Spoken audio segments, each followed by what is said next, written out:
Whoa, whoa, whoa, whoa, whoa, whoa, whoa. Breaking my heart, yeah.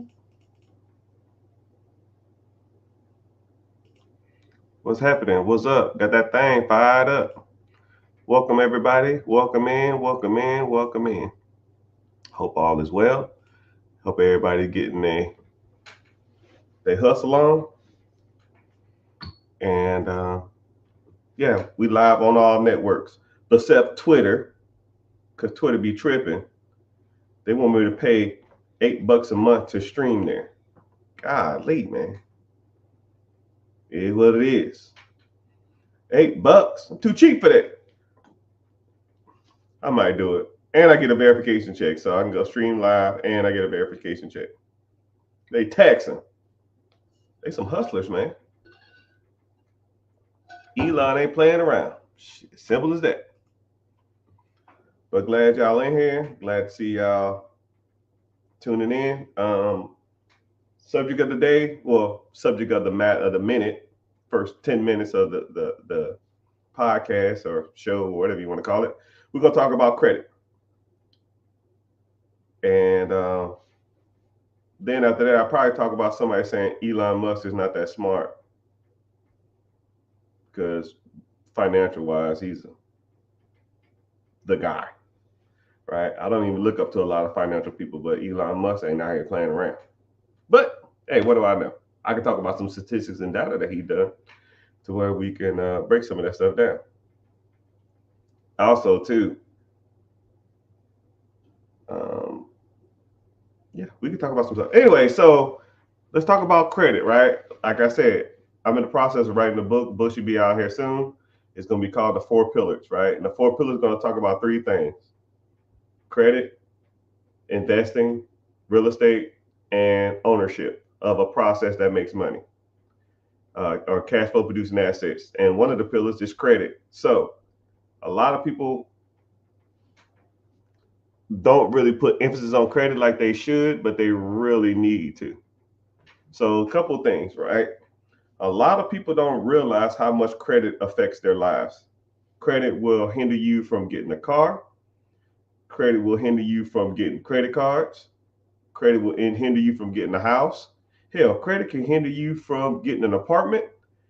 Bad credit can also get you not hired at a job. Some banks, financial institutions won't loan you money if you have shitty credit. So just want you to know that credit it ain't going anywhere. The process of borrowing money is going to be here forever, and you might as well have the max amount of credit as possible. When it comes to credit, a couple of things really matter. You have two sides of credit. A lot of people focus on their credit score, and the credit score is half the battle, like G.I. Joe. You have credit, and then you have your credit profile.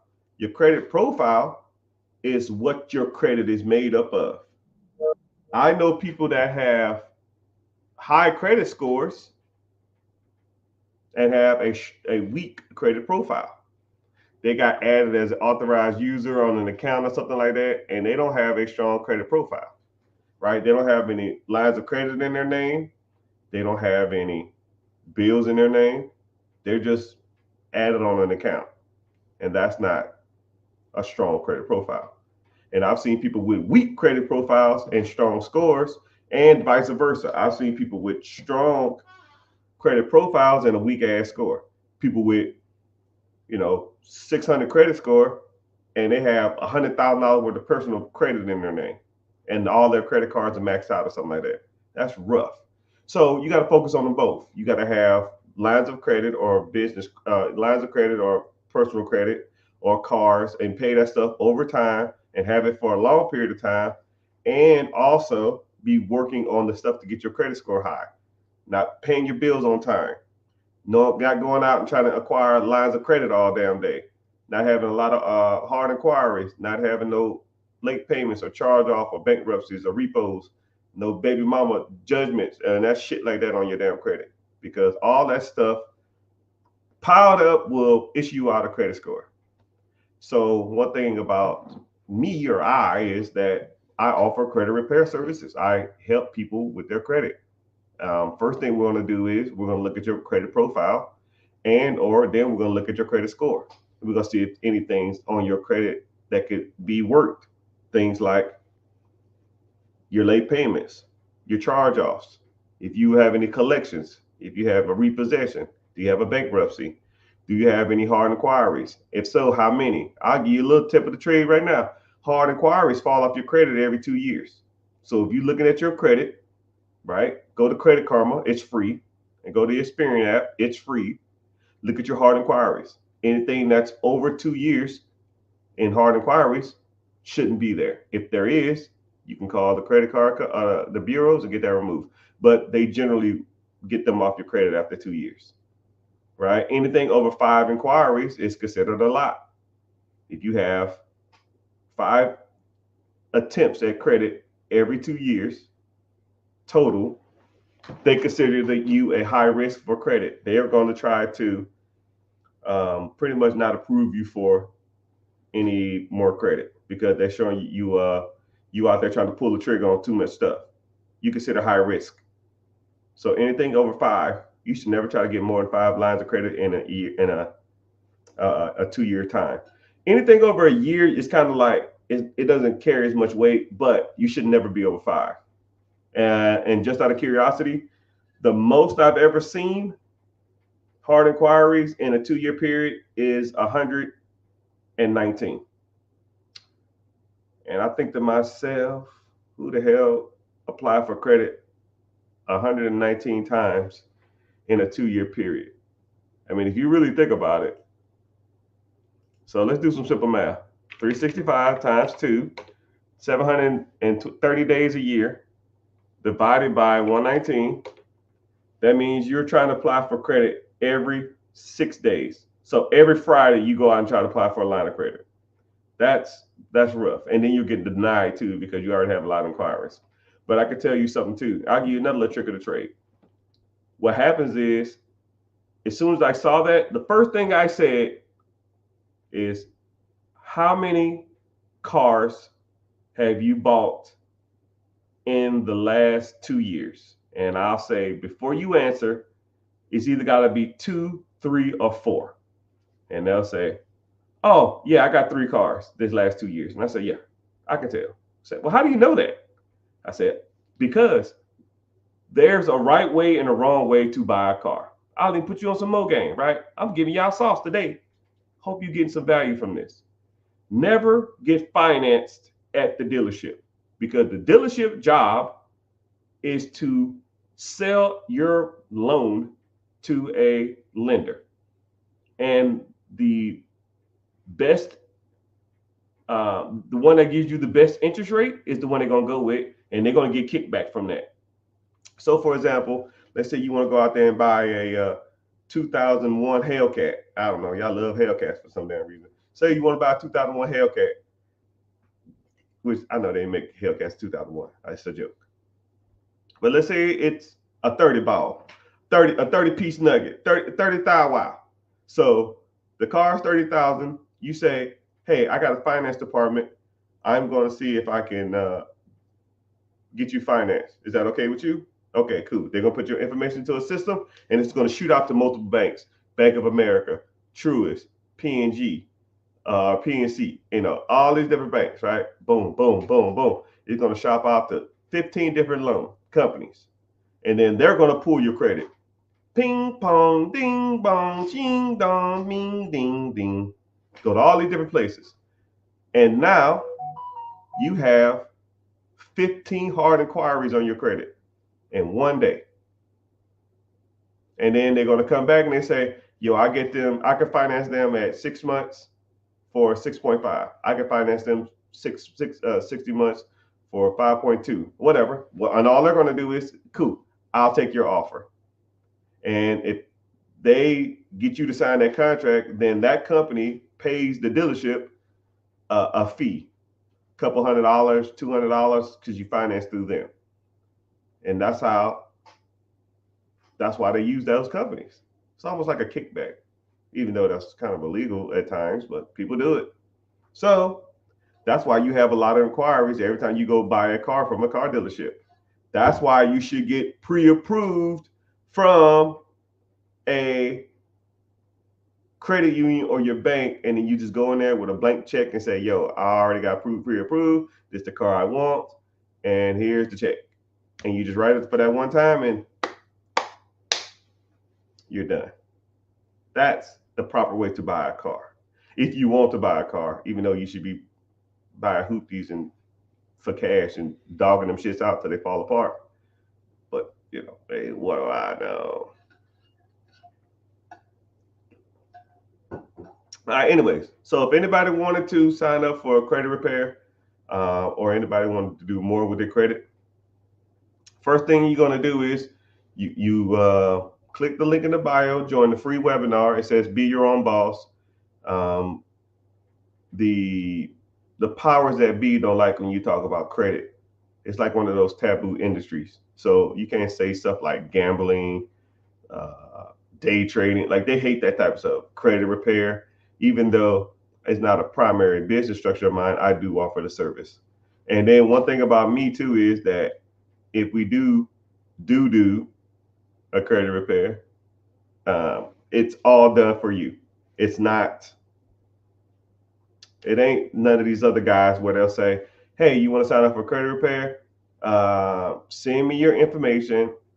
Here's your $500 bill, or here's your $200 a month. And here's all the stuff you send to the bank. You fill this out, you send this to the credit union. And like, I hate that, right? I don't want it like that. I'm an advocate of done for you, right?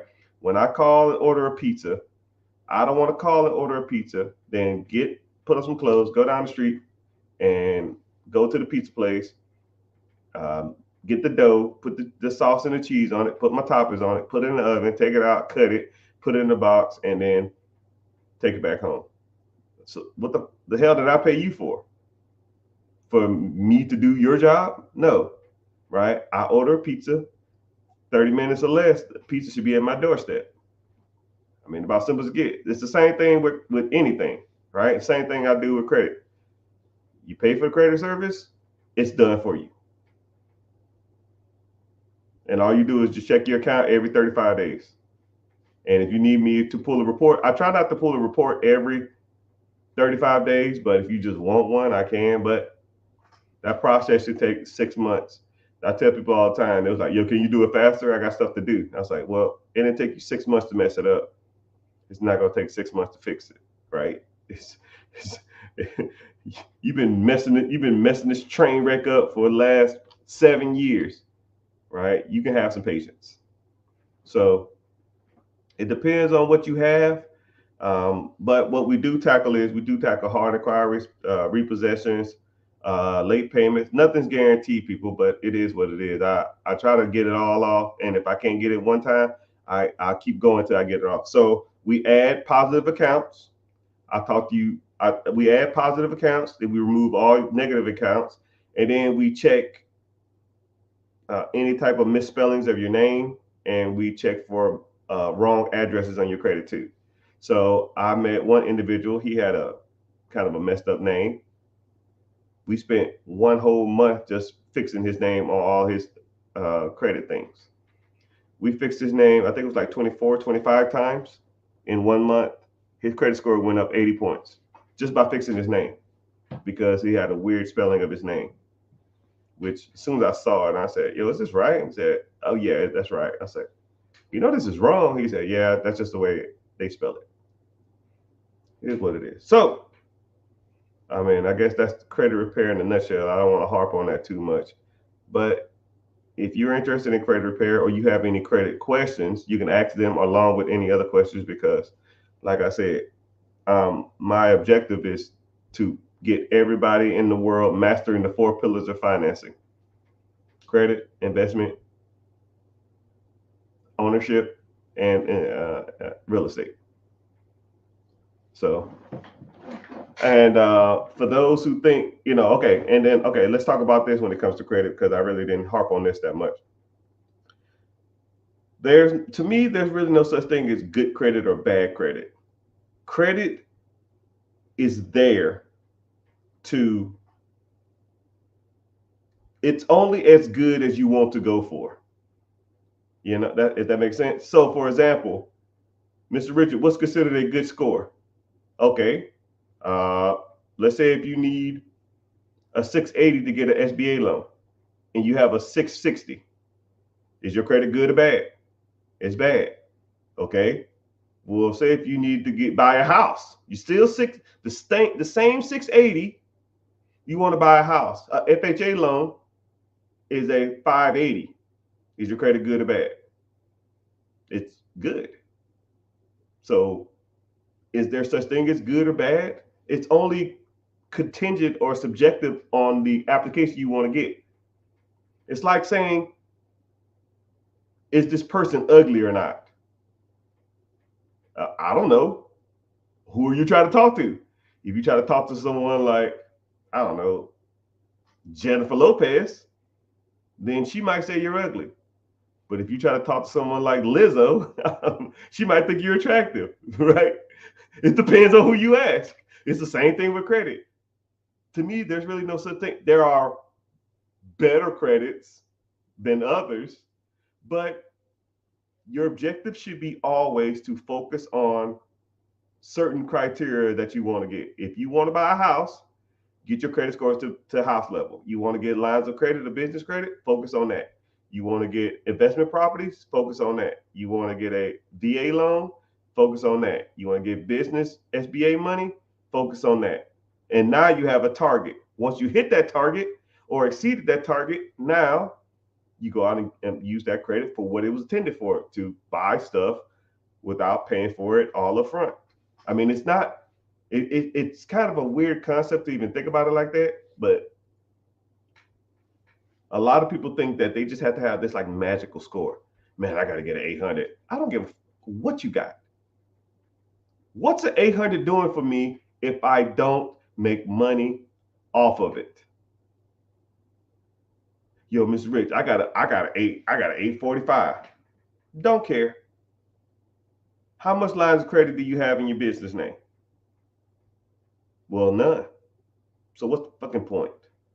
Don't care. I'd rather have $1 million worth of business line of credit and a 700 than 0% of business credit, zero amount of business credit, and have an 840. Don't care. You're not impressing me, right? Go out there and slide that card and buy 3 Sprinter vans and put them bitches on Turo and outfit them for hikers. That's impressive with no money out of pocket. Not, look at my Credit Karma. Watch this. I got 845. Don't care. Don't care. How are you using that credit to make you money? That's impressive. The number's not. So enough of that credit stuff. So let's get to the questions of the day.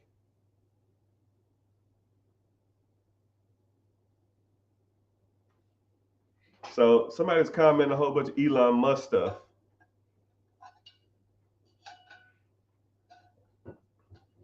Don't talk about my savior. I'm not a starstruck person, but I have 4 people to meet in my life, and I've only met one. 4 people in my lifetime that I want to meet. Everybody else is just normal people to me. I will never be starstruck unless I meet these 4 people. Elon Musk is one. Which I met him, but I didn't really talk to him like that. But he was on some weird stuff. When I was in the military, I had to service his private jet. I did a mission for NASA. I helped launch the first SpaceX mission, and then as the shuttle was launching, we had to service Air Force One and Elon Musk plane. They was parking on the same tarmac. So I was out there. I met him for like 2 seconds. A quick nod, and he just kept walking. He's taller than I thought, and he walks weird. But that's another story.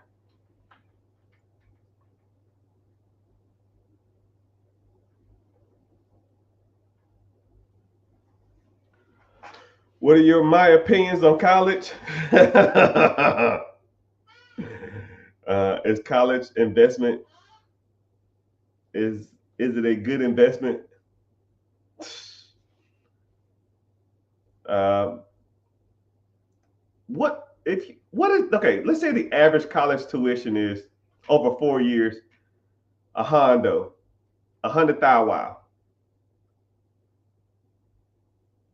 If you go to college for something specific and that's what you want to do, I can see it. But to go $100,000 in debt to do something that's probably going to pay you $60,000.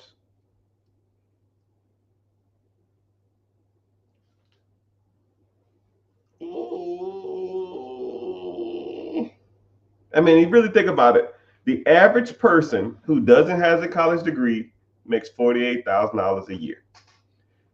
Now, what is it? I think it's 44,000. I'm gonna have to fact check myself. I don't want to say the wrong thing. Average income for a non-college graduate. 42,000. No, yeah, 42. An associate's is 44. Ooh, college, a bachelor's is actually 59. I thought it was 56. It went up.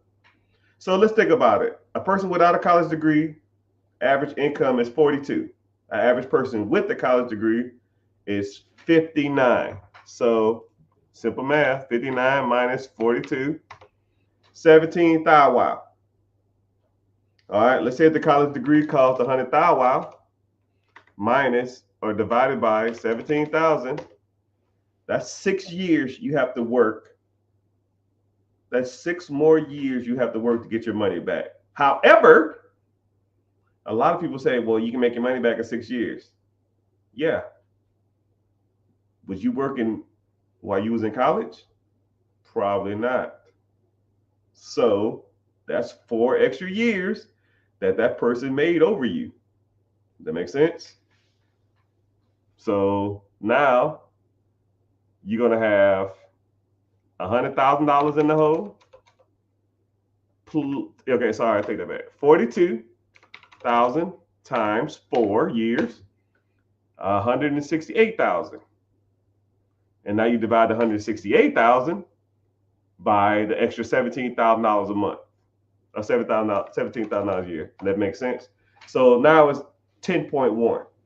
So it will take you 10.1 years to catch up to that person. Actually, more than that, it'll be like 14 because one person starts at 18, the other person starts at 22, 23, and then they start working. But that one person at 18 is already made. And that's if you put the $17,000 extra a year towards the college tuition, which you're not, but just for sake of argument. So you're somewhere in the range of 14-year head start. So 14 years, 14 plus 18, I don't know, 32, 33. You'll eventually catch up to that person at 33 years old. Eh. But that's average. I could take the $100,000 and start a business or buy a business. And the person making $60,000 a year will never make the person what the entrepreneur makes.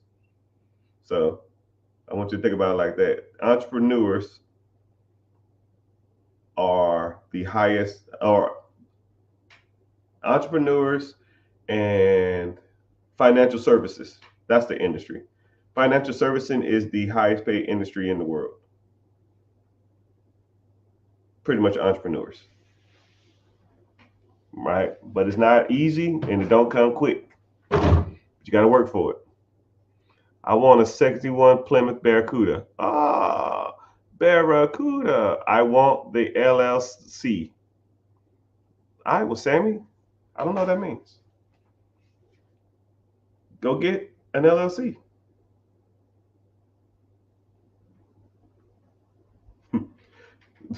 Someone said I look like Rick Ross. What's crazy is, man, like I don't even see it. I'm way better looking than that dude. And I'm not trying to like diss on him or anything.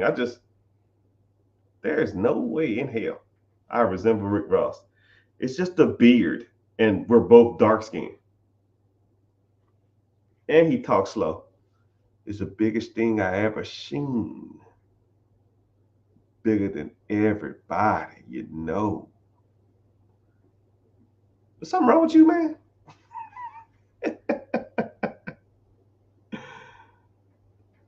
Bunny, what's happening? Jay Gillen, you in here? Hey, man, I heard you gave away a Cybertruck to somebody who watched your video. Hey, man, I want a Cybertruck. Give me a Cybertruck, man. Damn. One of my celebrity buddies. He strolls in here and don't say shit and then bounce out. You're killing me, man. You're killing me. At least let me get on the YouTube. I need some street cred. You know, honestly, I don't even need that. I don't need the money. I don't need the fame. I don't need nothing from you. I just want to know how to properly say your name. That's it. I don't want to see Logan Paul. I don't want no Prime deal. I don't want to meet Mr. Beast, even though I saw that special. Don't care. All I want is for you to teach me how to say your name, because I've heard 4 different ways to say it. But you're strolling through, you probably don't even listen to what I'm saying. It's all good. If I have an open cash loan and want to go through the SBA, you should give back the loan. An open cash loan, like an advance pay loan or something. I don't even know what that is. But okay, the SBA is going to check for a credit score. If you have debts owed and stuff like that, it's almost like when you're trying to buy a house and then you owe like all these other people all this money, man. They're going to be like, yo, what the hell is this, man? You got to get this off of here and stuff like that. You gotta fix that type of stuff. Who's the one you met? Oh yeah, it was Elon Musk. So 4 people I want to meet. I met Elon Musk, but I want to meet him. Not like what up? Kept walking. I want to meet Obama. LeBron James, a huge LeBron James fan. I wanted to meet Kobe Bryant, but he passed away though. And I don't know. The last one kind of varies from people to people at times, but probably just Barack Obama and maybe Jay-Z. Maybe, but I'm not really worried about that. I really don't care about Beyonce that much either. But I just think it'd be kind of cool to meet Obama. But I've met every president. I met Trump. I met Biden. I met Trump like 7 times. He was kind of standoffish, right? And I'm unbiased too. I don't care either way. Love him or hate him, I don't care. I'm real big on like being personable to people, especially people who are like in service to you. You know what I mean? Like if I've been standing out here for 3 hours waiting for you to come to service your aircraft, and you don't even like, hey, thanks, or any of that shit, nothing. It was just the most acknowledgement I've ever gotten from him was this. Kept on walking. What the fuck? I was saying I had 3 hours in this hot ass sun waiting for that. AC Slater, what's happening?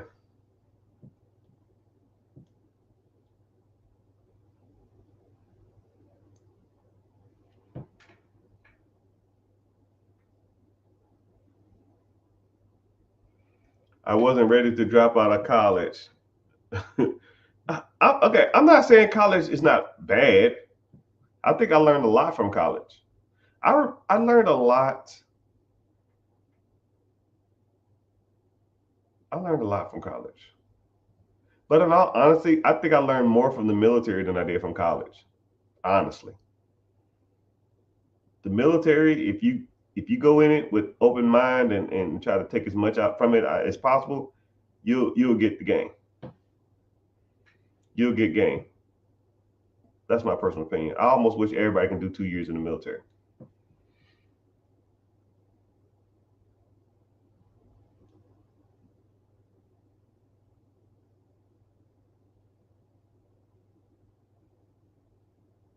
Hey, is my mic working? I'm gonna show it down. Can you hear me? Can you hear me? Can you hear me?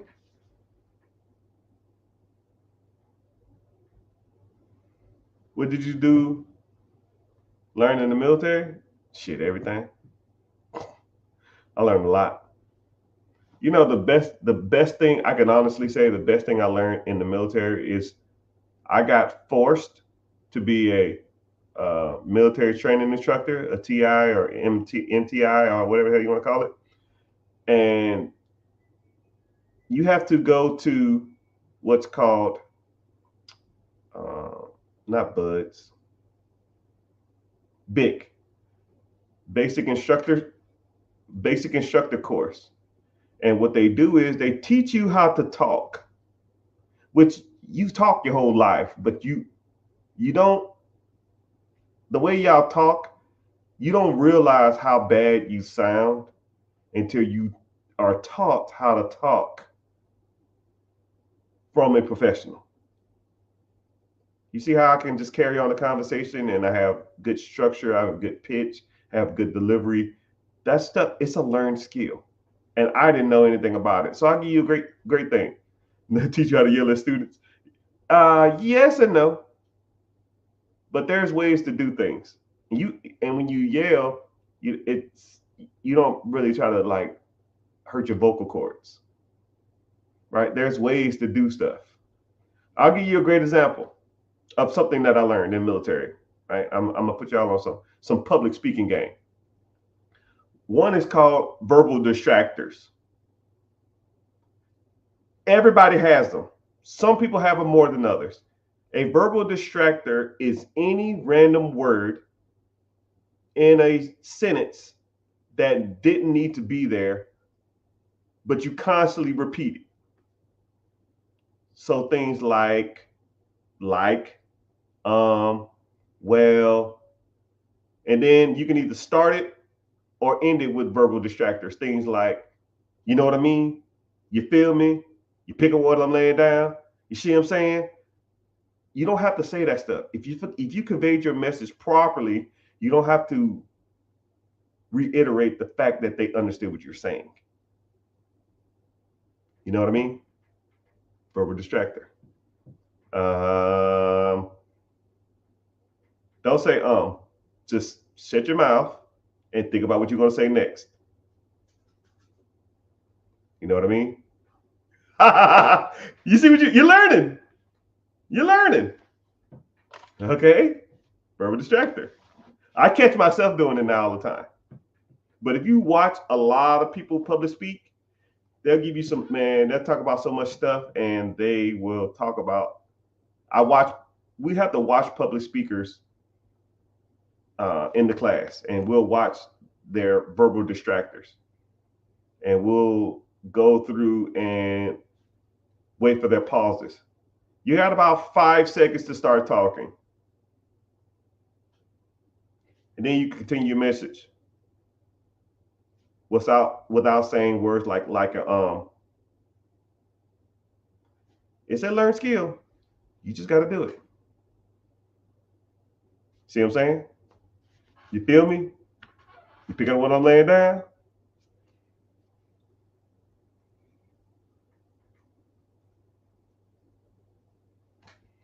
But there was a lot of things that was taught there, right? I'll give you another one, right? There's another one. Shit.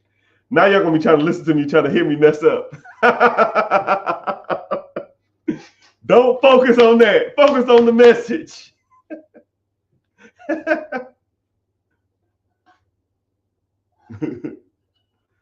Are you cool with Tyler Perry Madea fan? Sure, I guess. I don't know.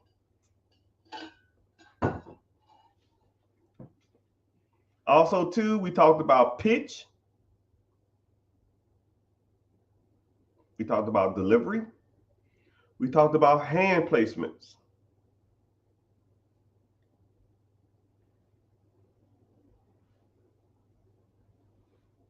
If you get verbal distractors, they make you do push-ups. And then what we do is we record you. We record you, then we watch it back in front of everybody. 3-minute speech. So the first speech they give you an impromptu speech about yourself. 3 minutes. And you first hear it, when you first hear yourself say who you are as a person, you watch that video, and then they make everybody do it. And then they get to teaching. After about a week, you watch that same video again. You're like, what the? This wasn't even me. Oh, yeah, it was, buddy. You was bad.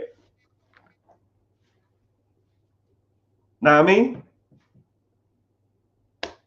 Verbal distractors. You will hear yourself. Once you turn once you turn it on, that you hear yourself saying it, you will never say it again. Well, I say it all the time, but I don't care. It ain't like y'all checking for me, but I'm the best of the best of the best, sir. And just like also too, pacing the room, pacing back and forth, look at people in the eyes when you talk to them. And something else we do is we talk the triangle of speech. So you look at someone in the front, you look down at the left corner, then you walk left and look at them in the right corner. And then you work your way in the middle. 2, 3. 1, 2, 3.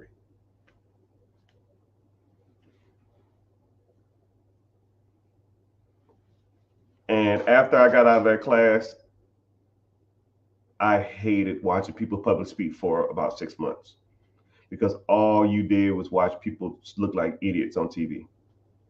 And my favorite is watching politics or politicians speak without a prompt. Oh,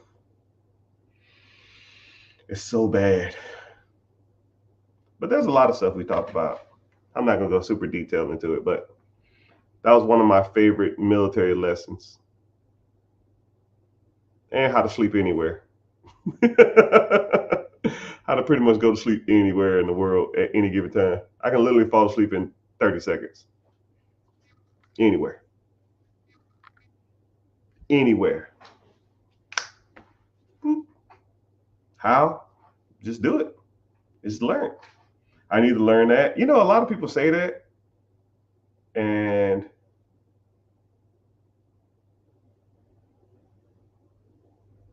I don't know. I don't know. I don't know a world without that. At least now. So ask the questions. What's going on? I don't want to talk about me and my military service.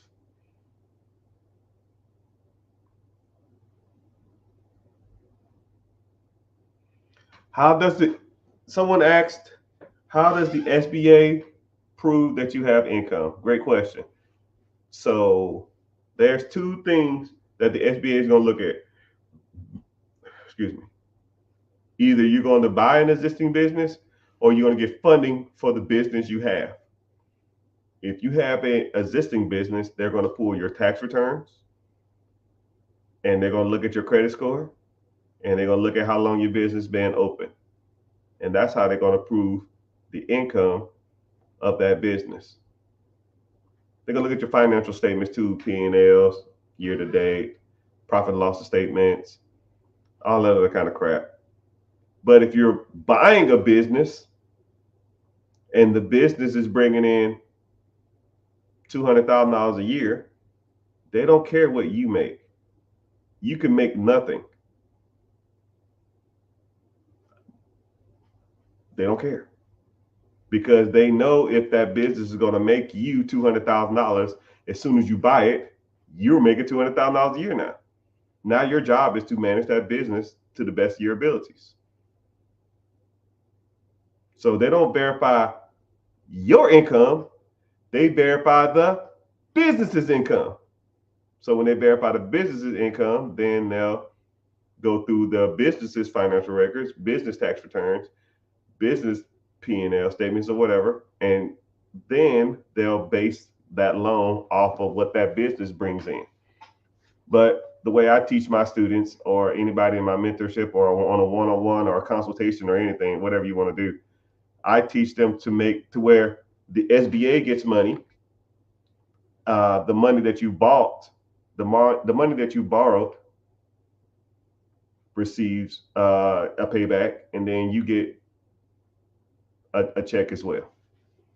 It's like the trifecta of debt servicing. Once you understand that concept,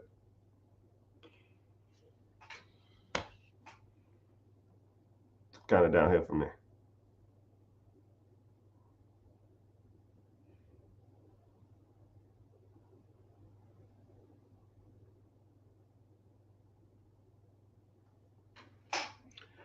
Someone said business credit or personal credit. I don't even know what that means, but I'll answer that question to the best of my ability. Business credit is okay.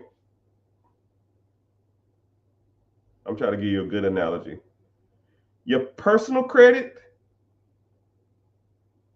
is it's like a show car.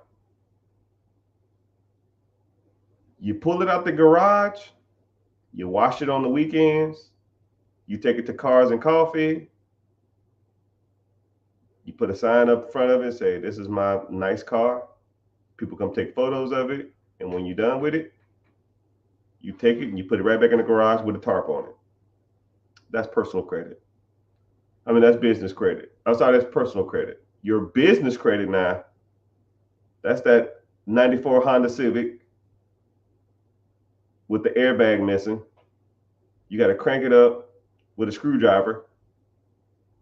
It makes like a loud knocking noise, anything under 30 miles an hour. And you do donuts in the parking lot at Publix when you go to get groceries.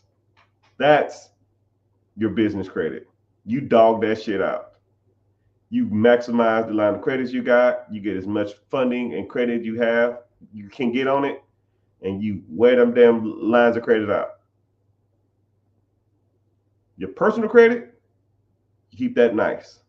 Your business credit, you dog it out, because business credit does not show up on your personal credit.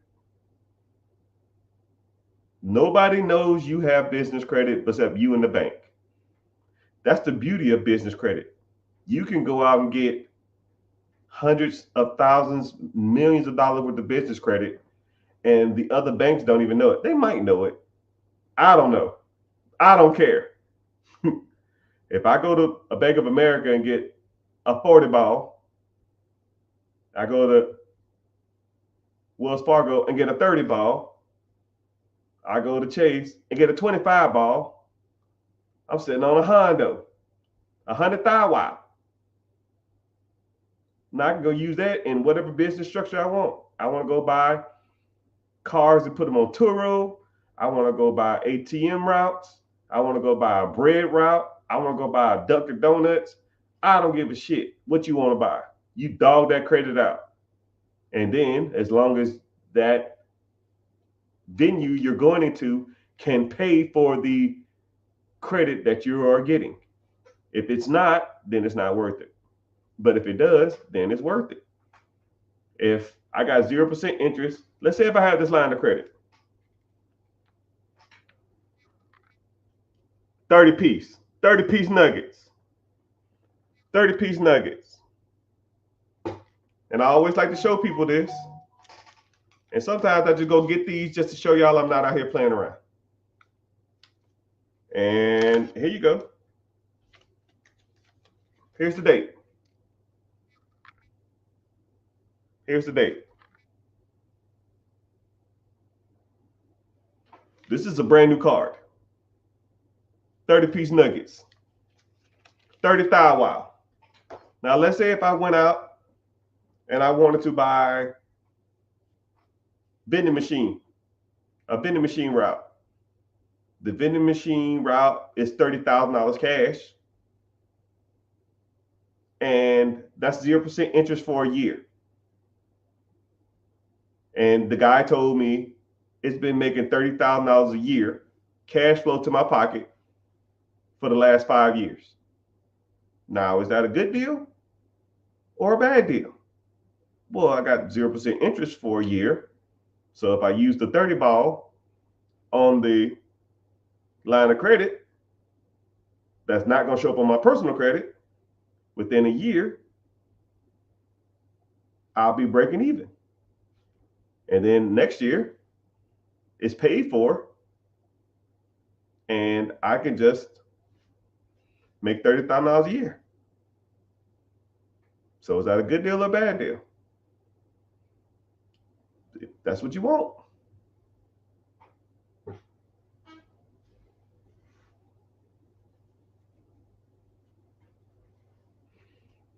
Somebody said, we need a serious and trustworthy receiver who can receive a large amount of money in the wallet and monetize it. Send me a message directly. Huh? I don't even know what that means. But yeah, the answer to your question is business credit is really nice. Personal credit, you just take care of it. Business credit is like your girlfriend that you don't care about, and your personal credit is like your wife. You take her out, nice dates, you put on a nice dress, show her off to your friends. That old little ratchet girlfriend you had, you don't care about her. Business plan, yes, if you want a business plan, I can help you write it if that's what you want, but you don't need a business plan. Business plans are for only certain types of loans. So if you wanted to get a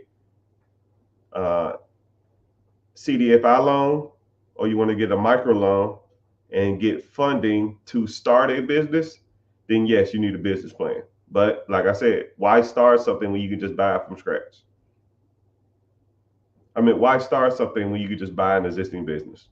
Why get a $50,000 loan to start a business when I can get $50,000 line of credit and buy a business for $500,000 that's making $200,000 a year? Day one. So I'll even do the math on that. Let's say if it's making two hondos a year. That's $557 a day. You buy it on Friday. On Monday, there should be $1,500 in your bank account. I mean, this ain't rocket science, people. It's not rocket science. That $1,500, you might got some debt servicing. You got to pay back the SBA loan, but the SBA loan ain't $200,000 a year. Not even close. If I borrow $50,000 from the bank, or had $50,000 saved up, and I put it down on a business, when I make $200,000, after I pay back the government, that's going to be 50 gone. That leaves me 150. Then I'm going to pay back myself for my down payment. That's another 50, 60, whatever it is. So now I made $90,000 first year. I paid myself back on the line of credit I borrowed. I paid back the government or the SBA or the bank, and I paid myself. I make 90. I paid myself back, the line of credit back 50, 60. I pay back the bank or the SBA government 50. 90, 50, 50, or sorry, 50, 50, 60, 90, or some shit like that. Whatever the damn numbers are. I make 90, pay back the line of credit, 50, 60, and I pay back the other 50. Win, win, win. Everybody's getting checks. And that's where it gets good. Year two, you don't have to pay back the line of credit. You already paid it back. So now instead of you making 200, you take away the line of credit or the SBA payment, which is 50,000. Now you make $150. $1.50 divided by 12 is what? 13,000 a month. Who can't live off $13,000 a month? I'll wait. I will wait. In your personal opinion, is it better to buy a business or start a business? Shit. I just answered that. But I'll answer it again. But I'll answer it differently. Let's say if I gave you this 30-piece nugget right here. I gave you this $30,000 worth of line of credit. Or I put $30,000 in your account. And I said, yo, go start a business. I'll make it 50 because 50 is a little easier. I gave you $50,000. You saved up $50,000. You got $50,000 worth of line of credit. Don't care. Okay, cool. Go start a business. What kind of business? A daycare. A little easier concept to grasp. A daycare. Okay, I want to start a daycare. You got $50,000. Cool. You need to go lease a building. Say the lease on the building is $2,000 a month. That's $24,000. He or she might say, yo, I need security deposit and I need first month's rent. So $4,000 gone. Right? So out of the 50, $4,000 is gone. That's $46,000 left. Cool. You need to go buy equipment. You need to go buy some pads. You need to go buy little play areas. You need to go buy chairs. All that kind of crap, right? Some equipment. You might be all into that, probably $5,000. So now you got 41. Okay. So now then you need probably a point of sale system. You're not going to be sliding no damn Cash App on no damn business. You need a point of sale system. You need to get some cash registers, some reoccurring payments. You need a vendor to run that process, right? That might be a couple grand for the year. Okay. So now you got the vendor, the point of sale system, you got supplies, and you got the business, right? You're going to do an opening, I don't know, a month from now. So now a month passes, you owe another month's worth of rent. So now 39 goes to 2,000 down. So now you're at 36,000, right? You got employees. You're going to be taking care of these damn kids yourself, right? So let's say you hire three people, and let's say they get paid $1,000 a week, which is $4,000 a month, which is $48,000, which that's a decent amount. $1,000 a person, you hire 3 people. That's $3,000 times a month. $3,000 a week times 4. That's 12,000. So now you're 37, go to 25. You still got 25 hondos left, or 25,000.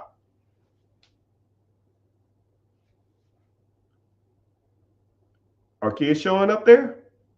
You put a sign out, no one came. Oh, you got to market. I got to run Facebook ads. I got to run Instagram ads. I got to run ads on TV. Shit, that's what? A month? I put you at $2,000, $3,000. I'll put you at $3,000 a month. You got $22,000 left. You got employees. You got point of sale system. You got marketing. You got a lot of overhead. And ain't a child came in that shit. So you pretty much negative 28,000. You're negative $28,000. And you're on month 2 and you damn near ain't got no kids in there. And what's crazy is You borrowed a line of credit from the bank. You made a payment on that, right? You made a payment. Let's say it's $500 a month. You 2 months in. That's another $1,000. You got electricity in this place. Another $500 a month.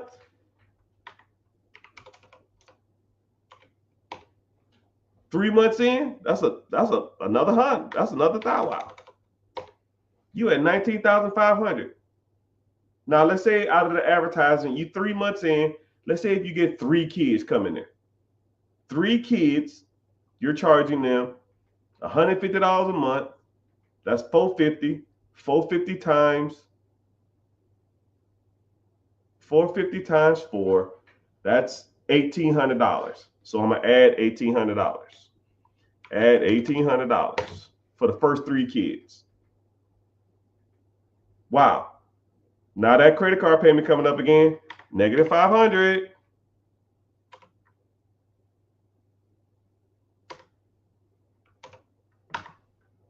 Your rent came up, that's a negative $2,000. Water, cable, electricity came up, that's another $500. Your payroll came up, that's another $4,000. You got $12,000 left on this line of credit. At this pace, in 3 months, you will be broke. You 4 months into starting a daycare with $30,000, $50,000 worth of line of credit. You have a break even, right? And it's probably somewhere in the range of to cover your kids, to cover, I ain't even talking about snacks and all other kind of shit. I ain't even got to that stuff, right? We ain't even talking about food, right? But let's say your break even is 15 kids. It's going to take you at least 6 months to get to that point. But you're going to be broke. You damn near got $12,000 left on month 3 because you're starting a business from scratch. And I want to put this in my name. I want to take pride in this. No, that shit don't work, man. But now let's take a daycare that you buy. Same concept, you just buy it existing. The daycare costs $500,000. It produces $200,000 a year in income to you. You put $50,000 down from this line of credit, it makes $200,000 a year.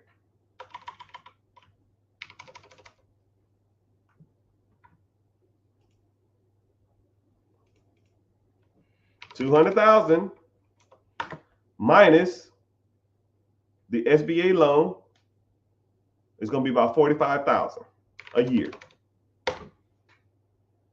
Now you at $155,000 a year.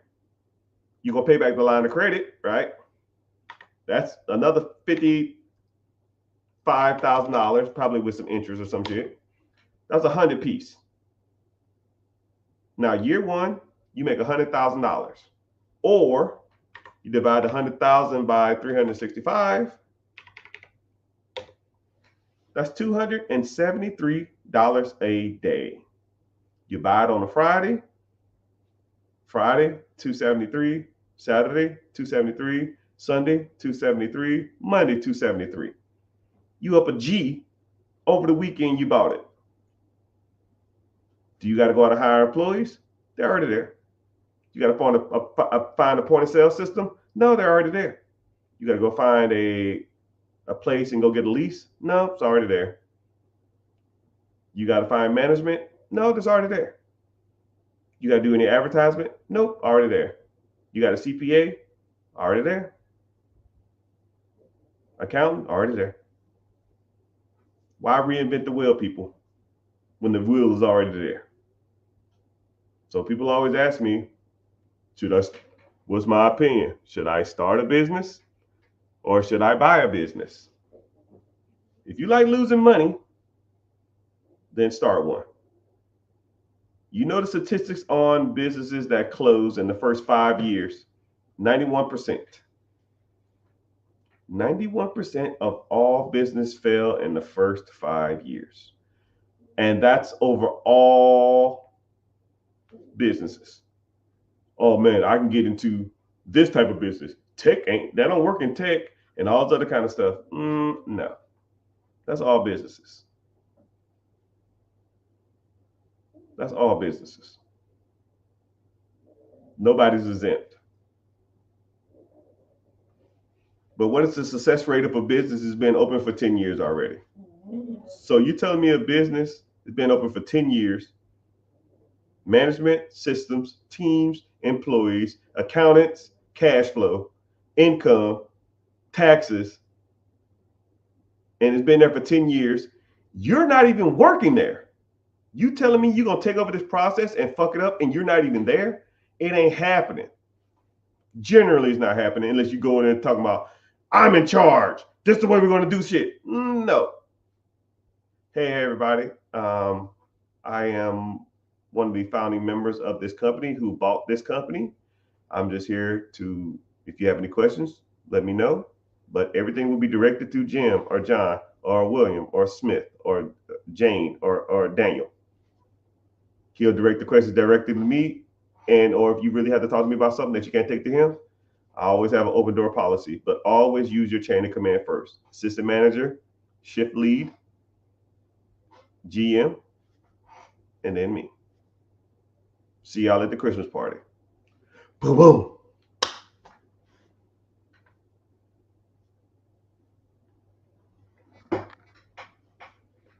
Someone said, can felons buy or use SBA loans?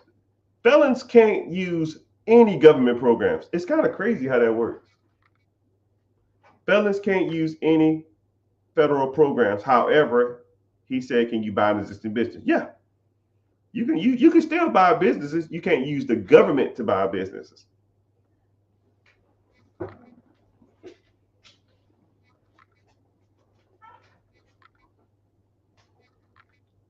You can't use the government to buy a business, but you can use the banks to buy a business.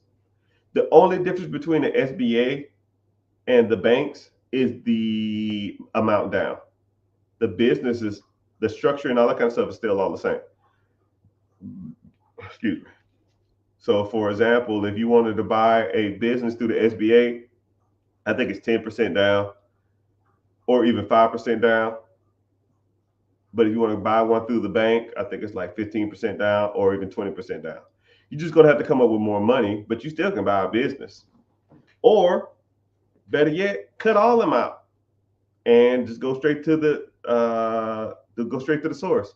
Get the owner to finance you. 41% of all deals are financed. All 41% of all business deals, business acquisitions are financed through owner financing. You don't even need the bank. You just need to know how to negotiate and find the deals. Once you understand that, you can find the money. I mean, and the bad part about it is sometimes I'll have a deal on lock. This was back in the day though, but I have a deal on lock and I have the SBA, pretty much on my side. I have all the down payment and stuff like that. And I'll just say, you know what? Just out of curiosity, can I get, I won't say that, but I'll say like, can I, I'll say the same generic statement. You can even have this one. Man, the economy is extremely risky right now, and it's expensive to borrow money now. Interest rates are ridiculous, and I'm really interested in this business or this house or this property or this process. Is there any way we can negotiate owner financing to get this deal done? Something along that line. I have a copy and paste statement. Hold on. Actually, I'll find it for you. I will find it for you. It's the universal statement that I say to all my leads. I'm gonna see if I can find it.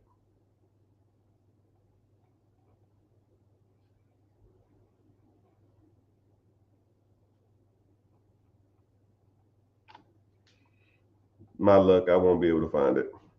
But it goes along the lines of, I'm really interested in this deal. Um, Money is really expensive right now, and at the current interest rates, I don't know if this will financially make sense. However, if you're open to like owner financing on terms that me and you can agree to, um, then hopefully we can make something happen or something to that extent. I've negotiated more owner financing deals with this same stupid ass line than you could probably freaking imagine. I, you'd be surprised, man. And better yet, I'm like, damn, all you got to do is ask. The worst they can say is no. What are they gonna do? Be mad at you for asking you to finance their deal? No. Come on, where's it at?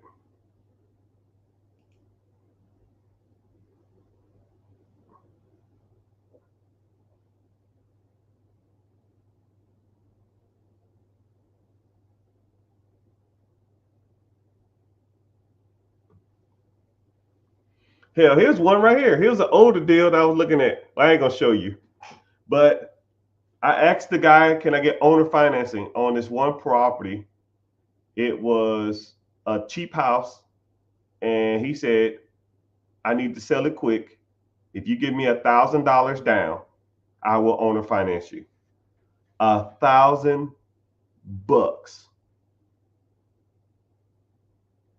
$1,000. You know what? Screw it. I'll show you. I'm not gonna show too much. Owner financing available with $1,000 down. With owner financing with only $1,000 down.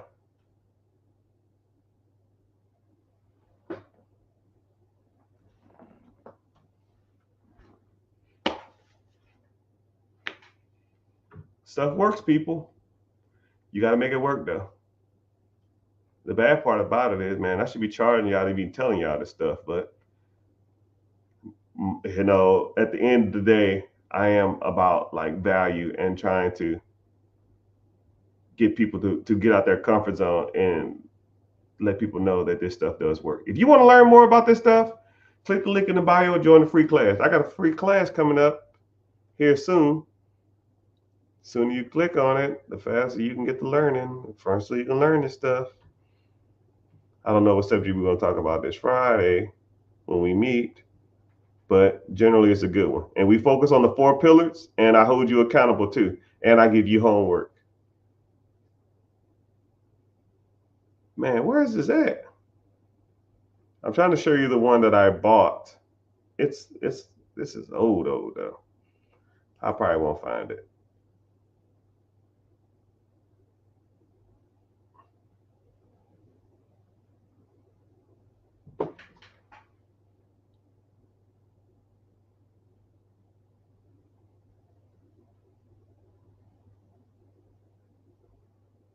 I didn't even see this email. Oh man. Damn. I just lost a Hondo. Damn it. Damn. Sorry. That's what happens when you don't use your email. Now I'm in a bad mood.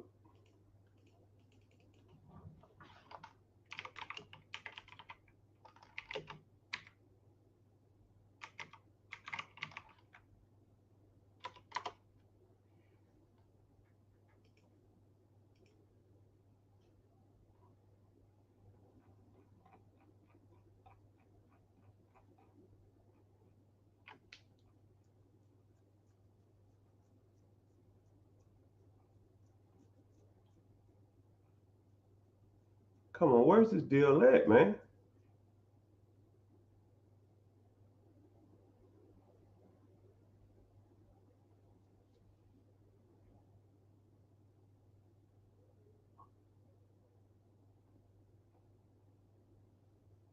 A 30-30 ball. A 30-30-30. A 30-30 ball.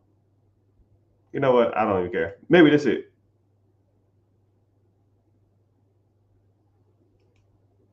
Maybe that's it. You got about 10 more seconds, Mr. Rich. Then I'm out. 8. I don't know. I can't find it. I was just trying to find anything that I forgot the statement that I used. I used to have it copied and paste in an area, but I don't even know where to look for it. But anytime I'm looking for it, I just find it, but I can't find it now.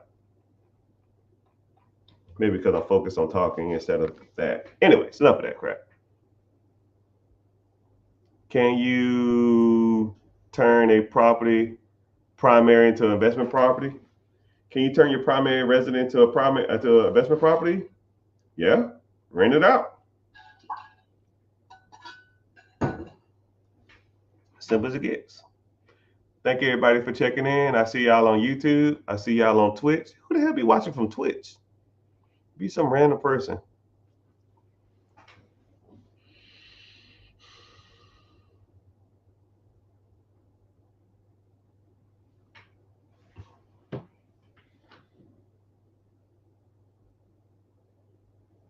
So would you analyze the opportunity for someone who wants to get in the game? Better be buying a B-Day present. Better be buying a B-Day present for who? For you? It's your birthday? It's your birthday. No, your birthday on the Super Bowl. No. You was born on Super Bowl year. That's what it is. Would you analyze? Yeah. This is what I do. If you wanted to learn more,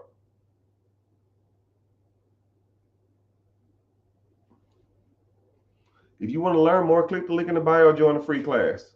And what happens is we meet, and if you want to move forward, I teach you how to find deals, negotiate deals, buy deals, fund deals, all of it. But it's not easy. I'm not going to say it is easy. I'm not going to sugarcoat it. Because it is work. You got to put in the work, man. You got to put in the work. Nothing comes to anybody who sits on their hands. Damn, I can't believe I lost that deal. Man, I almost want to message them and say, it's still available. That shit's gone. Gone. Crap.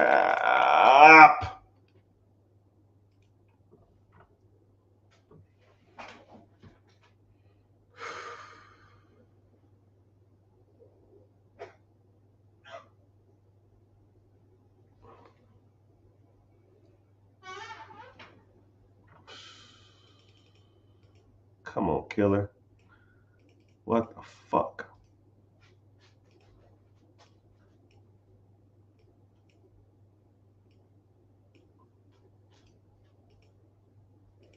I'm gonna look at how much money I lost. All right.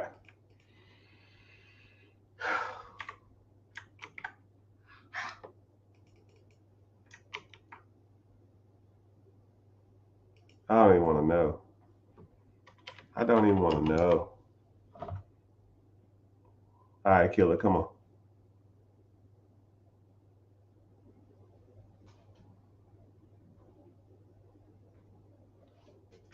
Okay. Not as bad as I thought.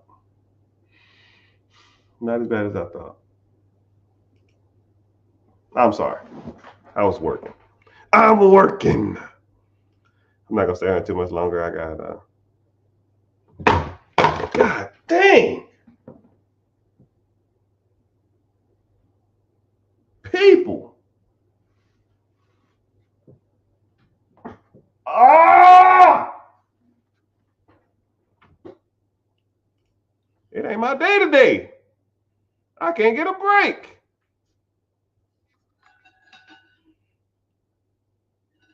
Have you ever bought a firm that does cybersecurity? IT's not my thing. People, you know what's crazy about IT? People who own IT businesses think their businesses walk on water. And I hate that. I hate the idea of people that think their businesses, it's like people, I'm not trying to talk ill or bad about people, but you ever met somebody who had a kid and the kid wasn't that cute, but the people whose kid it is, they think their kid looks better than they think they are, or they have a badass kid and think the kid's nice, but the kid's bad as hell. It's the same thing. I generally IT businesses are like that from my personal experience. Not all of them, but it's like a person that thinks they're, or I wouldn't say a kid. It's like a person who thinks they're good looking. They might dress well. They might be clean cut. They might smell good. Or they might have nice long hair. Or even like a female. You guys use female too. Nice long hair, in shape, good height, and they're just not good looking. But they think they're good looking because people tell them all the time, hey, you're attractive, you're attractive, you're attractive. And you're just like, nah, you're not that attractive. You meet a guy, it's the same thing. Guy that's real arrogant, think he's kind of cocky. That's my experience with IT businesses. People who own IT businesses think them shits are up here, and they're not. They're like here. And people like, yo, IT is the future. I got this AI test system I'm integrating. No, no, no, no, no, no, no, no, no, homie. We call a spade a spade. If the guy's a 6, he's a 6. I don't give a damn how many degrees he got. I don't give a damn how smart he is. Money might play a factor, but if you're a, you don't supposed to be. If you're a 5 and you're rich, you're not a 10. You're still ugly. You're just a rich 5, right? Mark Zuckerberg is an ugly dude. Just because he's a billionaire doesn't make him better looking, right? Some people might think he's better looking, but he physically is not a better looking person when he's rich. It is what it is. Same thing with IT. That's just my personal opinion, right? But what the hell do I know?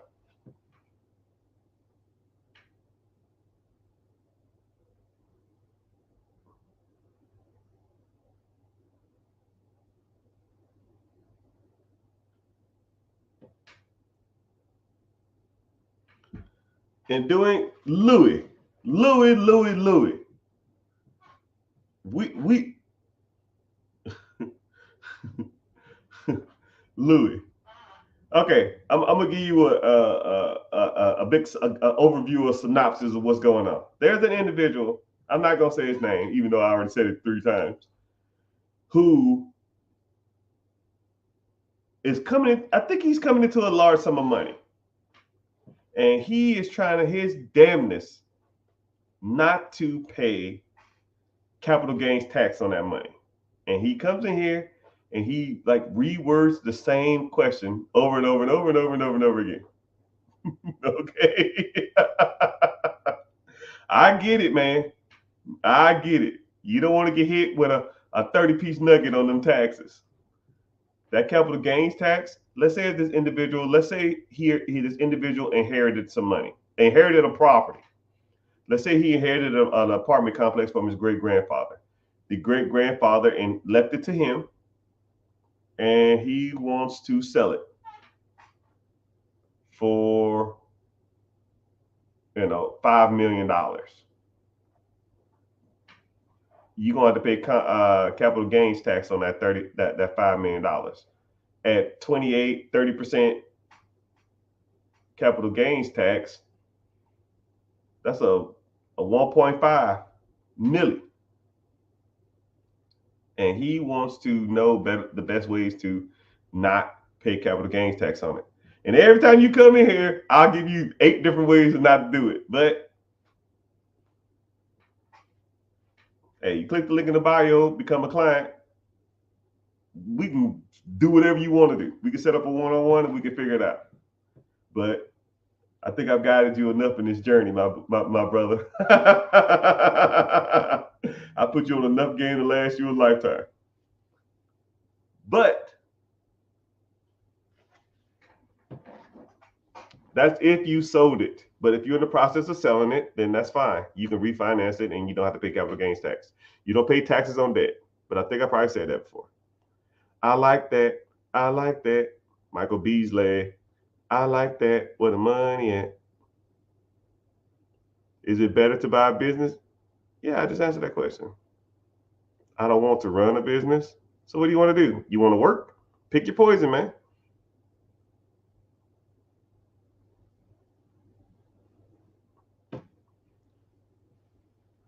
So they're actually games that learn how to master starting a business then selling them.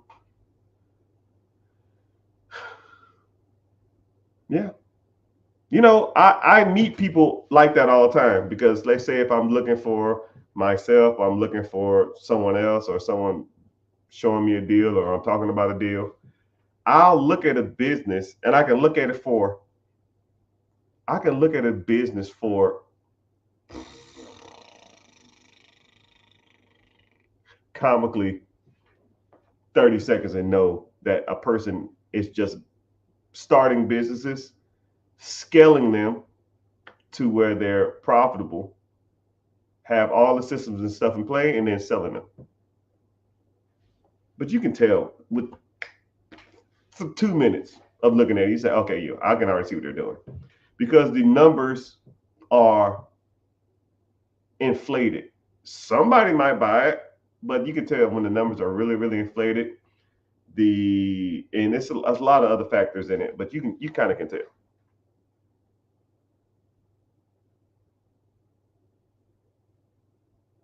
So what do I? So say if I have good credit, do I leverage that to get to business credit? Yes.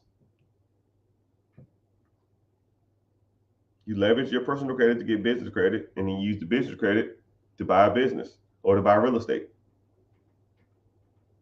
And once you get that, then if you do it right, that piece of real estate or that business or that entity or that whatever you got should pay for everything. If it's not paying for everything, then you did it wrong.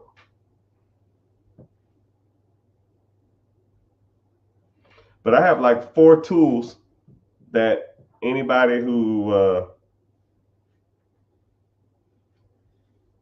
the coaching program, they all get the tools. You plug in 3 numbers into this calculator, it gives you every number you need. And you say yes or no, just based off those 3 numbers. It already does it for you.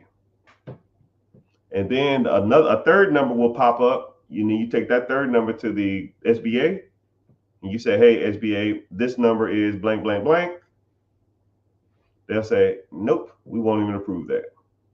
So you're not wasting their time. You're not wasting my time. You're not wasting your time. But those things are things you need to learn.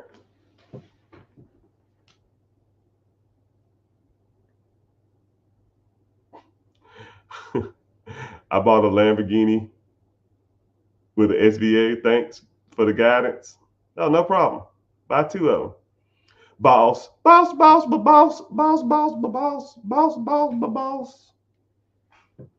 Ain't owner financing risky because it depends on them to make the payment? Huh? No. It depends on you to make the payment. But generally, people don't have a lot of debt. If you do owner financing deal, more than likely they don't have any debt on the business or on the place. You can do it on a financing deal with debt in place, but you got to take consideration that they got to pay the debt down too. Or you got to get another loan to pay off their debt after a certain amount of time. But there's a few ways you can do it. To me, it's easier to negotiate a piece of property than a business deal with owner financing when debt's in place. But they both had their ups and downs. Boss, what's happening? I'm glad you're here.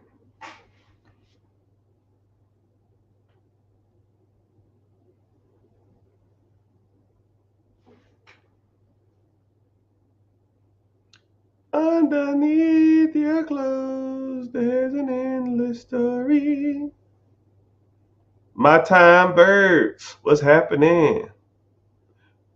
What's with your opinion on that? I don't know what you said, man. Now I gotta stroll up, see what you're talking about. Underneath your clothes, there's an endless story.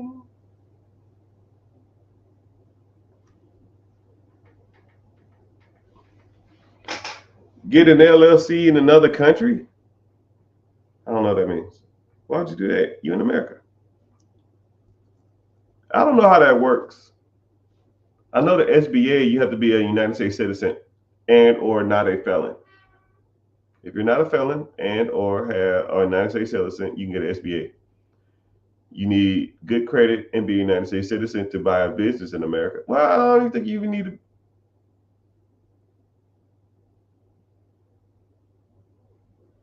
If you want to use the United States bank, but you can use if international bank if you want to. If you're coming from overseas to buy something in America, you can use the international bank to fund that if you want to. I don't see why you can't. I don't see why people would though, right? I'm sure there are plenty of good existing businesses in their country. But what do I know? You wish you knew me 3 years ago? Best time to invest yesterday. Second best time today. About simple as it gets. Underneath your clothes, there's an endless story. When this is gone, I'm right here. I'm getting off. I gotta get ready tonight for or not tonight. I gotta get ready for another call and some other stuff. But yeah.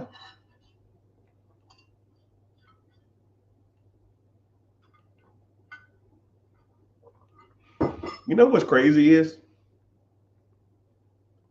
I was talking to a content creator. He called me today and he said, well, he called me earlier. I won't say today. But we talked on the phone probably like a half an hour. And he said, I'm strolling on social media and I'll see your content. And I will listen to you speak for about, 20, 30 minutes. And I'll be like working on the garage or something, and I'll just put it on and listen to you talk. And he said, you give people way more value than they deserve. He said, you could be charging some of the stuff that you asking these people. You could be charging thousands of dollars for this. And I said, I know. He said, well, why do you do it? I said, because I give you a good analogy. It's like a football game. A person might be wanting to get an extra 2 yards, an extra 1 yard, an extra 3 yards. 2 or 3 extra yards ain't worth it to me. I want a touchdown. My goal is touchdowns. I don't give a damn if I have 200 yards or 160 yards. I want touchdowns. My objective, and I've said this every day or every time you talk to me or every time you hear me talk for the last damn near year and a half, especially the last year. I've been real heavy at least this year, heavy on this. My objective is to be the biggest content creator, white, black, on all social media platforms when it comes to this money thing. Right? The people out here now are trash. Dave Ramsey is trash. Robert Kiyosaki is trash. Well, he's good, just he's out of touch. Tony Robbins, out of touch. All these guys out here now are out of touch. So we need better. We need better representation in the minority community. We need better representation amongst a younger demographic. Because I'm not even that old. I feel like I'm not. And I want people that represents what I believe in and understand the modern struggles of society. Some guys say shit like save up 20% down payment and get a 15-year loan. Yeah, if I make $190,000 a year, you can do that. But the average person can't do that. So how does the average person buy a home? How does the average person work on their credit? How does the average person buy investment properties? How does the average person invest in the stock market? How does the average person maximize their 401k? Does the average person even know what the hell maximizing their 401k is? If I went through the average person and said, what is maximizing your 401k? Right? Let's test this out. I don't know how many people on here. Between all social media platforms, we probably got 70 people.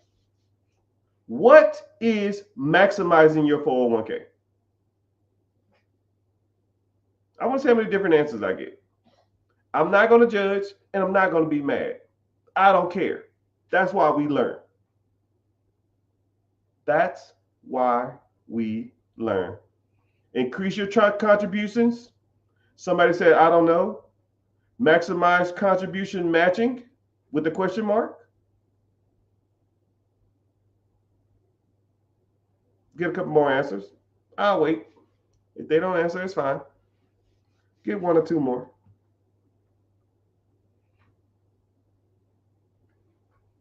What does maximizing your 401k mean? Hell, I've met people that don't even know what a 401k is. One student of mine, I talk about him all the time, but I'm not going to say his name. He was supposed to enroll, he'd been at his job for 10 years. Never contributed to his 401k. And they did a 7% max. Put in the most you can to the max, someone said. Make you wait forever to get your money back. Make you wait forever to get your money back. Maximizing your 401k meaning, someone kind of hinted on it, means that whatever they contribute to your campaign or whatever they contribute to your 401k, you maximize the amount or potential you get back out of it.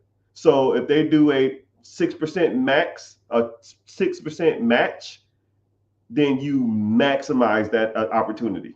You put 6% in there.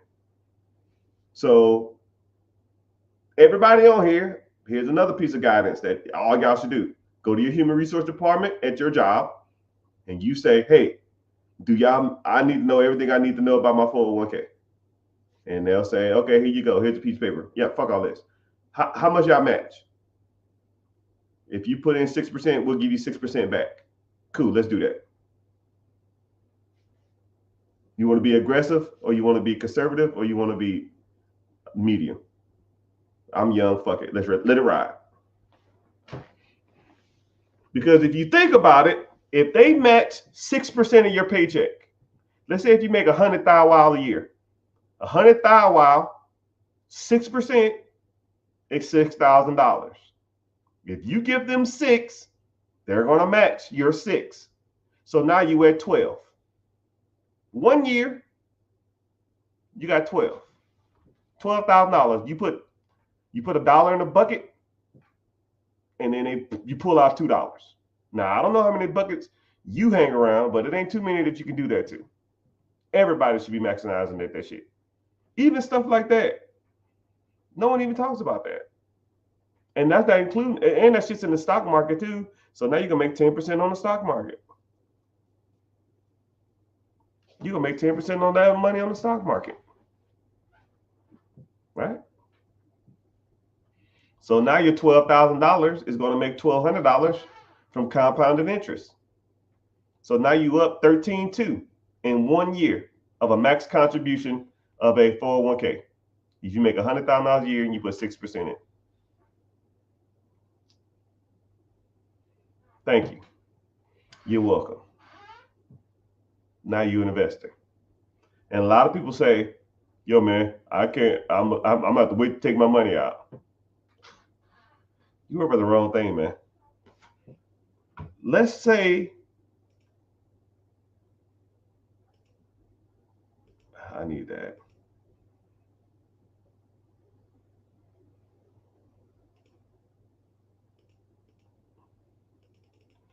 Let's say you started off with zero. I'm gonna say the average person in this chat, I'll say you're 40 years old, right? Say you're 40. You're gonna contribute in that account until you're 65. 25 years. And let's say they put it into a conservative index fund that pays out the stock market average since the Great Depression, 10.1. You put in 6%, they put in 6%. That's $6,000 if you make $100,000 a year. That's 12 thou wow. So you put in 12 thou wow total every year.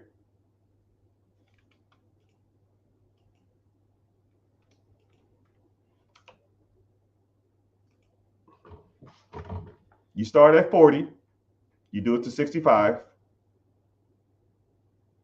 $1.1 million, actually $1.2 million.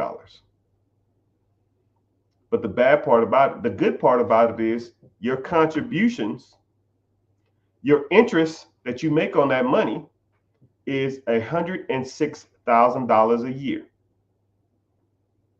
So from 65 until you die, you will get a check every year for $106,000 on your $1.2 million that's sitting in the pot.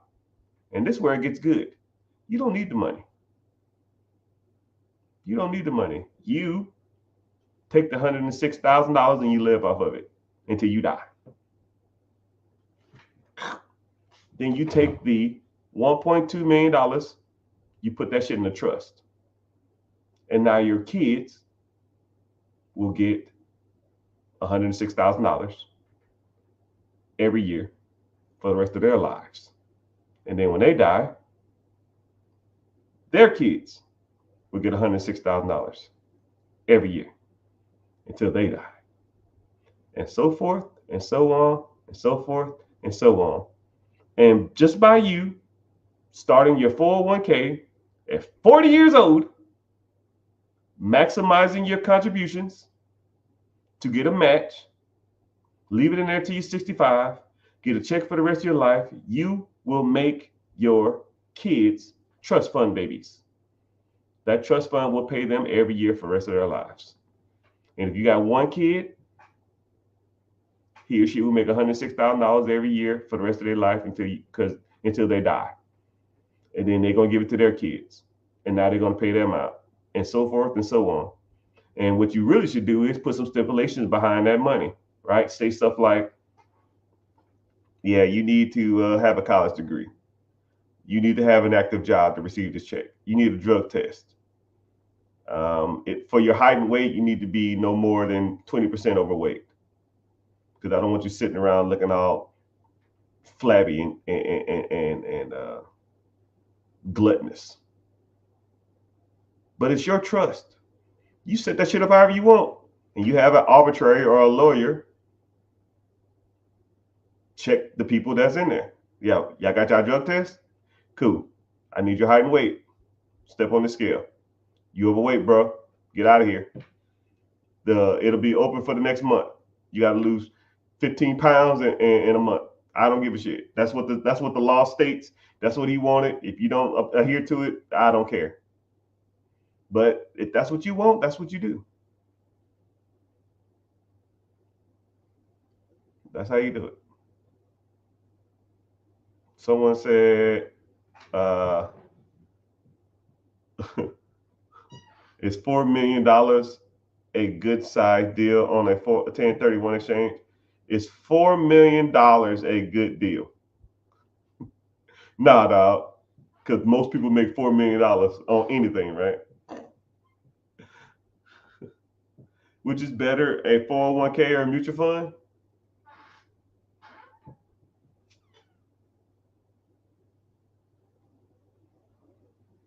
401k, you could take You can take mutual funds out without any penalties. You got to pay taxes though. A 401k, you can't take it out without penalty. And 401k is designed for employees to incentivize their employees to invest. So the only reason the 401k even exists is because after the Great Depression, people wanted nobody wanted to invest in the stock market again. So the government and businesses stated that, yo, what we're going to do is we're going to start a 401k program to where we're going to incentivize people to get back into the stock market.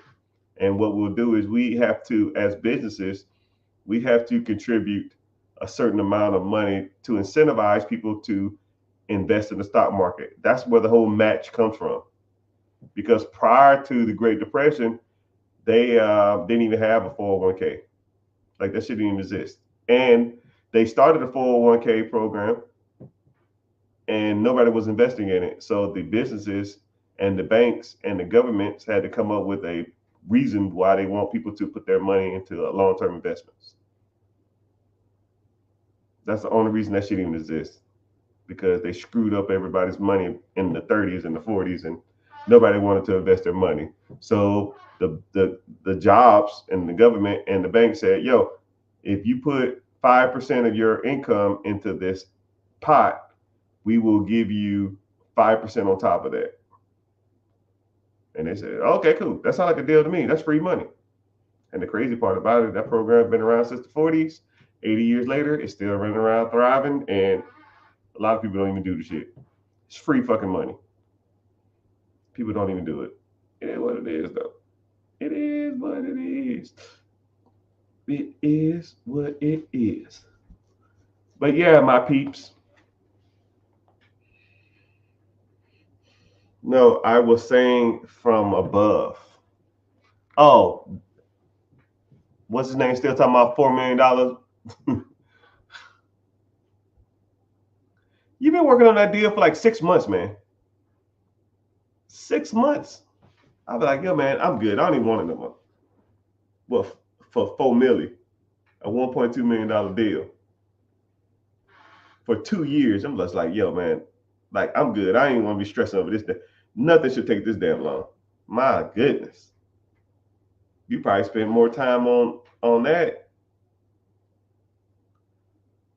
than if you were just working a regular job. You wouldn't probably make that kind of money, but you've been talking about that for like 5 years. But it is what it is. What's up, Instagram? I see you.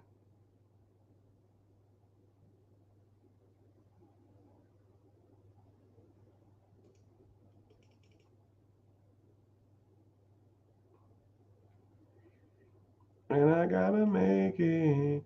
Don't ask me, $1 million baby. Don't ask. I ain't never represent, baby.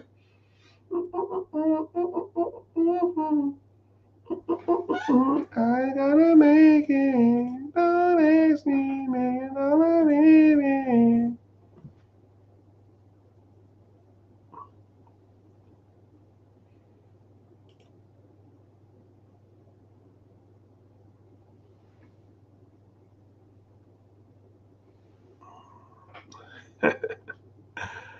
A dirty ball. A ton of color. A ton of time. I took a time.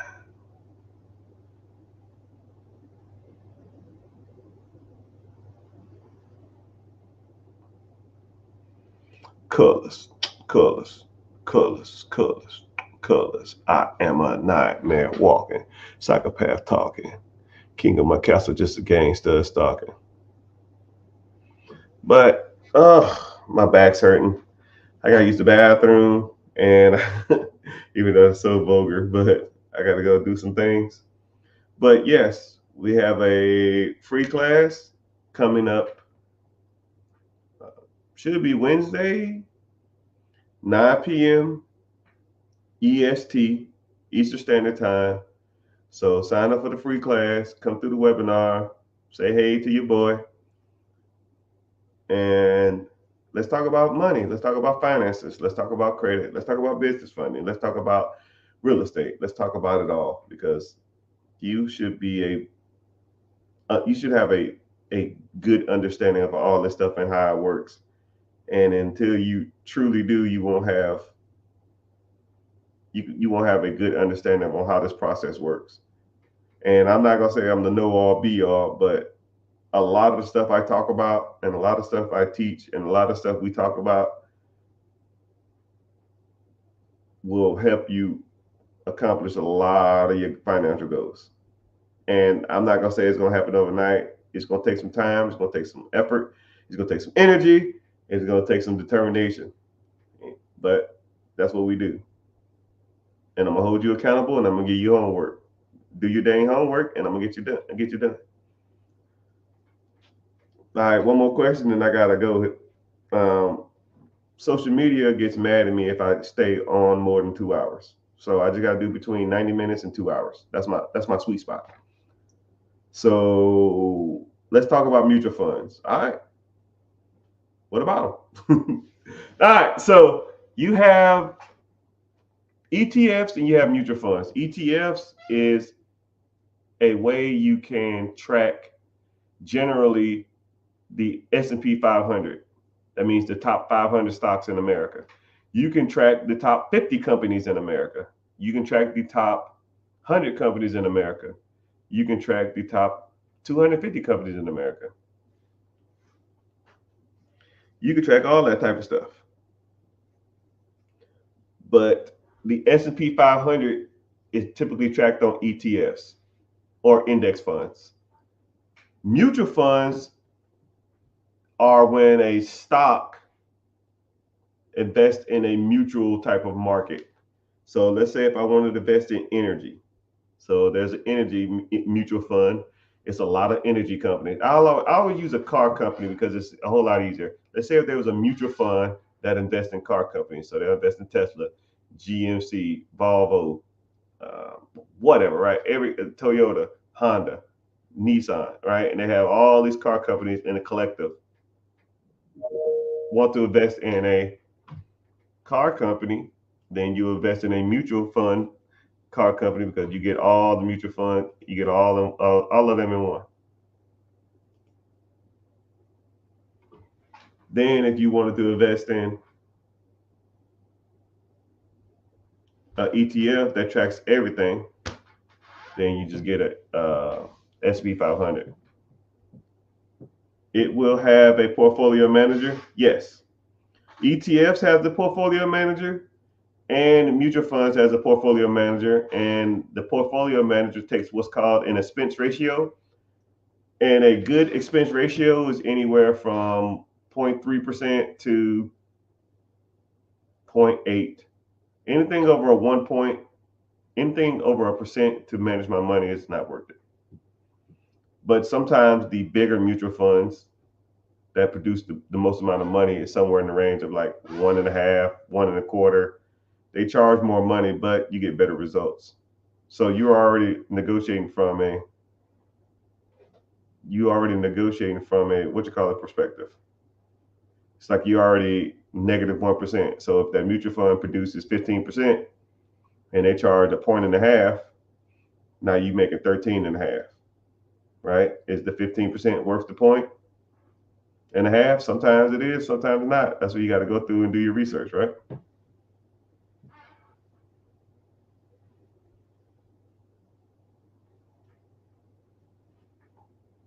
Someone said, I have a 660 credit score and 15 inquiries. How soon can we get those off? I don't like the key words, right? I don't like speed, fast, quick. It's just weird ways to look at things, right? That's like going to a personal trainer and saying, yeah, man, I'm overweight. How fast can I get this weight off? I'm like, I don't know. It's like, you see what I'm saying? It's like a weird question to ask. We don't focus on speed. We focus on having a good credit profile, and we focus on everything that's negative on your credit. If you take care of that stuff, And if you need more lines of credit or you need more stronger credit profile, we work on that type of stuff. And statistically, over time, you will have a good score, right? Don't worry about the weight when you're trying to lose weight. You focus on working out, getting good sleep, drinking more water, eating healthy, and weight will fall off. It's the same thing. But 680 is not even a bad score.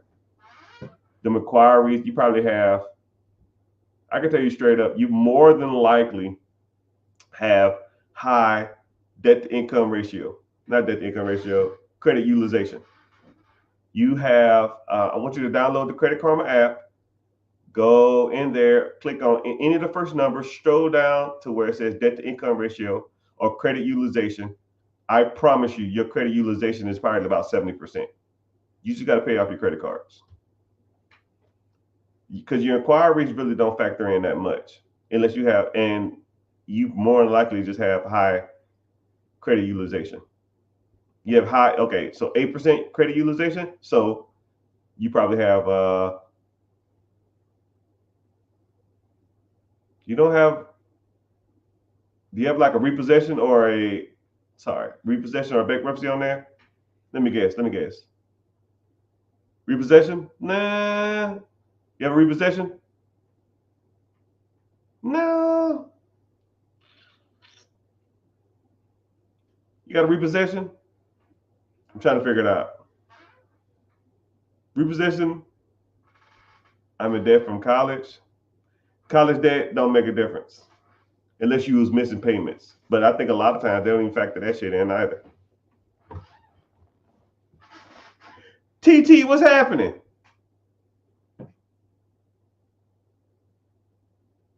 No repossessions or anything? You don't have any. What about late payments or charge-offs? You have a late payments or charge-off or anything?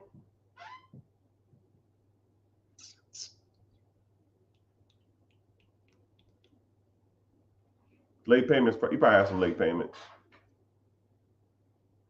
8% utilization. There's something else on there. It ain't hard inquiries. 87% payment. There we go. Late payments. I knew it was on there. 87% co-sign for my family. Never do it. But 98% payment history means that you have a lot of late payments. And those late payments are probably on all three bureaus. You miss one payment, it goes to all three. So now you got three. You missed 4 late payments. You have 4 late payments. Now you have 12 because you have 4 on each bureau. So you got to dispute all 12. So now you have 14 hard inquiries, which anything over 5 makes your credit score drop because it shows you desperate for credit. And you got late payments now. So you are a prime candidate for credit repair. Or you can try to get it off yourself, but like I said, why would you want to do it yourself when you just pay somebody to do it? I can make pizza myself. Why the hell would I do that? I'll just pay somebody to do that. When you come around, you'll bring brighter days. You're the perfect one for me, and it will forever will be, and I will love you so for always. Anyways, what main social media? It's been real. It's been fun, but it hasn't been real fun. I got to get off every 2 hours. I might get back on later on tonight. Probably not. Click the link in the bio. Join the free class if you want to learn more. We go from there. Get this money.